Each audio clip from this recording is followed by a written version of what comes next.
Okay, this is problem 2 for the final exam of thermo.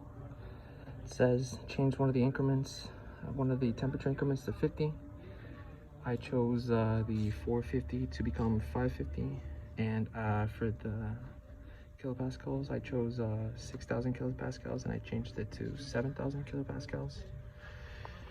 So now once we modified it, this value for F, I changed it to 10 MW, which is in increments of 2, so lowered it down to 2. Doesn't say up or down. Solving for this, we apply all our givens. We see that the efficiency here is 94%. We have to find our H's, our H1, H2, H3, H4, which is going to be how we're going to solve later on. So our H's are important in here to try and solve for these. First, you need the values from table A6 at superheated vapor, which is our 700 kilopascals at 7 megapascals. At 550, we get H1 is this value, S1 is this value. Moving on, we need to see this at a saturated level. So at 7,000 kilopascals for our table A5, we get these values. And then we also have to do it for the 75 kilopascals at a saturated level from our table A5 as well, which gives us these values, which is going to help us to interpolate and find the H's. Now solving for the H values, we see that S1 is equal to S2. Solving for that gives us our N. Now, here's where we try and solve for H2. We interpolate, finding H2 is equal to 2477.63 kilojoules per kilogram.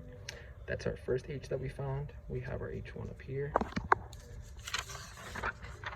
Moving on, we need to find our H3.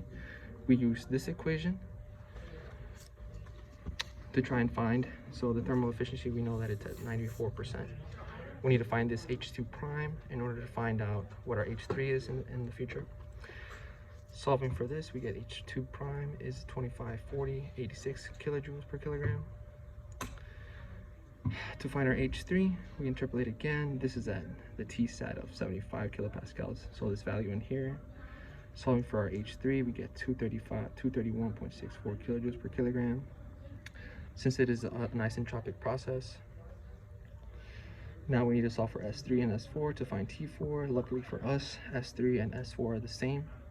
So following the equation given to us by the book to find through the isentropic process, we find that S3 and S4 are equal to 6.22 kilojoules per kilogram K. Finally, we need to find our T4. We also use the same equation, but plug in T4 over here as our missing variable. Doing this, we apply it, and we get a value of T4 is 548.5. Should be the value of Kelvin, I believe. Moving on, finally, we have to find our H4 in order to start the work. Our H4, we find it using the equations that we had prior. H4 comes out to 674.26 kilojoules per kilograms. Now that we have all our H's, now we need to make our assumptions. We know that Qin divided by Q out is 0, Qn equals Q out. This is where the 0 comes from. We modify this to where our Qn is equal to our m dot H1 minus H4. This is going to find us the work in from the boiler. Solving for the work in for the boiler, we get the heat added is 59.669 megawatts. The power required for B is simply just using H4 minus H3. So our work in gives us 88,885.2 kilowatts. Now to find the net power, it is the net power out that is derived from our starting equation from our assumptions. So our work net out is simply the work of the turbine minus the work of the boiler. Substituting in values for these, we get this equation right here. Substituting values, we get that our work net out is equal to 10.96 megawatts, and that will apply to our part F in the future. Now to find thermal efficiency, it is the work net over the heat supplied. So it is 10.96 over 59.66 is equal to 0.18. Multiply that by 100, gives you 18%. Now for T, we have our TS diagram. We see that we started off at 50 kilopascals and my modified kilopascals was at 7,000. Here are the values where we start 1.212 from the beginning where we found that value, and our 6.95, which we found in the beginning as well.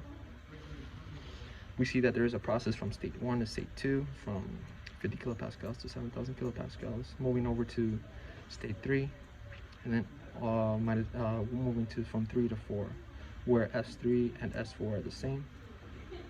S1 is equal to S2, and S3 is equal to S4. Sorry for that. And yes, that gives us our graph. Now to find the power generated is simple. The heat generated, I should say, says calculate the rate of entropy generation in a turbine if the actual work produced by the turbine was 18 megawatts. Assume the temperature of the surroundings of the turbine is 25 degrees. We use the equation and it comes out to 14.6 kilowatts over K. Thank you.